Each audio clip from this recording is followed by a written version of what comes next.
research. You gotta understand self, the most self. And because of that, I'm not in prison today. Had I not went to prison, I'd be doing life. Because we run across triggers every 5 minutes out here. But you gotta be a man. That's what it comes down to. Strong, right, independent. And you let that stuff go. Just like Mo, when you was talking, I'm thinking you crazy. But I love you, brother. Really, you can't do that. But that's that gang stuff. Following people home and all that, Mo. God is our protector. You creating the nonsense. That's right. You have to walk away sometime, bro. And I ain't saying I be ready. I don't carry no guns or none of that. Because I'll get 100 years for a gun. I will. I done had 4 gun cases. Starting when I was 14, got waived. So I depend on God. I depend on watching this brother every day. Watching all these brothers positive to give me strength. And as long as I'm doing right, if I leave this place doing the right thing, I'm good, bro. But that woman told me, how you say prison was your best years? Because she don't realize if I didn't go, she would be sending me. Because these sisters, no, it's not a joke. The Mo talked about it. These sisters got licensed. They want to hurt a brother. They mad. And if I didn't go to prison, we'll be even Steven. But by me going to prison, that's following. Let's concentrate on uplifting. Let me go help that Mo pass out that food. That's what God and our blessings come in at. So for me, prison, I'm traumatized every 5 minutes out here. But prison was the best thing that came to me in my life. And I thank a lot of brothers. The more know I do, don't I? I thank a whole lot of strong brothers for that. And I'm serious. That's the best 18 years of my life. If I not went to prison, I couldn't deal with this society. But I'm retarded now. I am. But that's being retarded is different from being a clown and a fool. I'm retarded just because I might can't get along with a sister or something like that. Foolishness. But I ain't finna follow nobody home. I ain't finna go strap up to K. I ain't finna go call. I'm on 48205, all my family. I would never call them. I'm just saying, Don't call. You gotta need to talk to the constable. Oh, Mo, I didn't follow him, Mo. No, he know that shit. I'm just being honest. We brothers are supposed to be honest with you. I listened to what you said. But I didn't follow him, Mo. Okay, Mo. See? No, you see what I'm saying? This is a perfect example right here. Mo had to jump in that Mo conversation. This Mo had good. Mo had it all this way, Mo. He didn't say that. He didn't say that. But see, hold on. Let me state this here. When he spoke about being retarded, just think of this, man. That people were not retarded in the society in which they were functioning in. See, it's only when situations change. You in a new environment now. See, in that environment, you in survival mode every day, all day. See, because there's no telling how you may wake up or not wake up.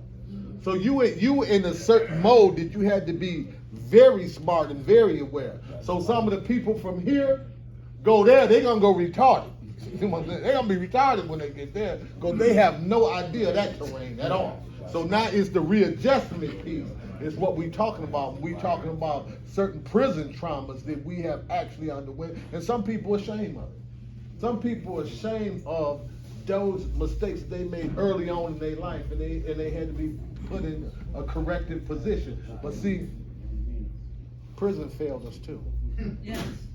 See, we got to know that prison is also accountable for some of our behavior.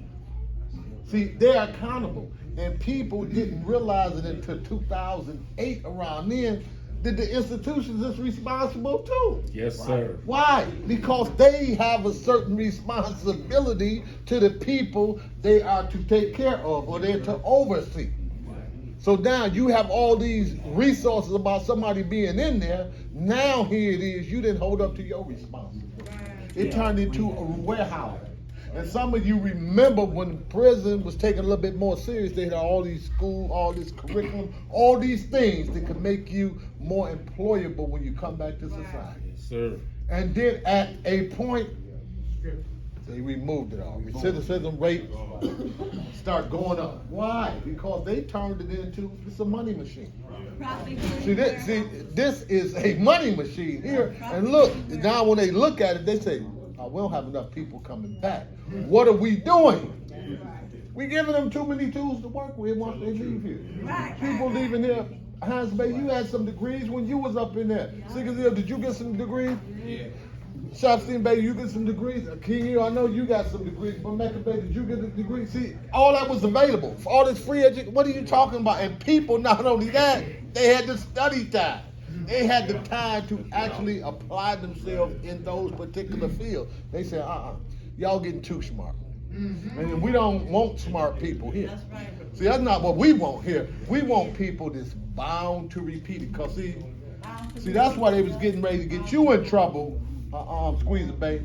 Because see, you had too much time on your hands. You was too smart for them. And when you was too smart for them, you looking at their information like, I'm reading what y'all reading, and hey, something ain't right here.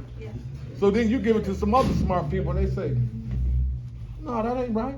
Well, if that ain't right, you got hundreds of men still in here that should be on the streets. Since it ain't right, since y'all ain't reading y'all own information right, you done gave me too much time on my hands. Now with the teachers, I can do some critical thinking, and critical thinking says, because you know what I'm talking about. Change. You know what I'm talking about? Hey, don't change nothing. Don't change nothing. File this paperwork just the way it is, and this will take you home. Don't change nothing. Just rewrite it the way that it is, and it'll take you home. Follow these divine instructions just the way they are, and they'll take you home. So you don't got to alter them, just follow them. See? So through what Brother FuquaBey did, he was able to get hundreds of people out. Him and what Kenny Foster Bay was able to get 100 people out. See, we don't see Gazelle case. Gazelle is still getting people out right now, but your case is still valuable to get people out. But they trying to clear that up. So I'm just saying, it's situations like that if it was not for you, Mo, you needed to be there when you was there. Because if it wasn't for you, they wouldn't have came through. So that's what Allah had in this plan for you. You see what I'm saying? But you didn't see it until the time was right. Because we measure time by cycle ages. So the gate to every age is but a milestone in the journey of the race, Mo. So when that gate flied open, it was the age to the time. It was time for them to go. It was. And it was through certain actions like that, courageous action. Just didn't think because they wrote it is right. No, it's wrong. You know, this is wrong. You know, just like Shopstein Bay was saying. Listen, it was certain things I just wasn't going for. I wasn't going for that. So that's the pushback on information. That's the pushback. So what is the information? But it ain't right. If it ain't right, then we got to fight to get it right. So we're in a fight right now. We're in the fight even to help other people. Because when you actually sit down and see, we got this younger generation that's going to prison, and here it is, they want to do it from kindergarten to prison. That's it, right? That's the pipeline right there. See, that's an industrial, that's like a commercial pipeline for them. Why? Because slavery ain't over. It's not more. I just want to speak on one more thing. It's not we are, this has been a real therapeutic, healthy discussion. Yes. We all come to understand we all traumatized. There's one thing we didn't speak on, Mo, Go ahead. substances that we use to try to drown out our traumatization. A lot of us abuse drinking, pills, all that. And that alters your thought even worse. So we gotta also be mindful of that. We can't be out here drinking and trying to drown out the pain. Because that makes you even more so traumatized, to get you even more so problems that you already got. So we gotta deal with that as well, y'all. Ain't nothing wrong with enjoying yourself and all that, but when you go to abusing it and you go to affecting your life in a negative way, it's time to let it go. You gotta recognize that. Okay, I like the fact that we all in the psychological, physical, mental war. Even those who are not behind bars, we're still in prison psychologically and physically. And so we have to have these kind of, I think, sessions and conversations because we all need healing. I like it when a brother went to jail and he got so educated, he sent the prosecutor and the police to jail because they keep coming after us like that. And so we should continue to have these kind of forums because we all need healing.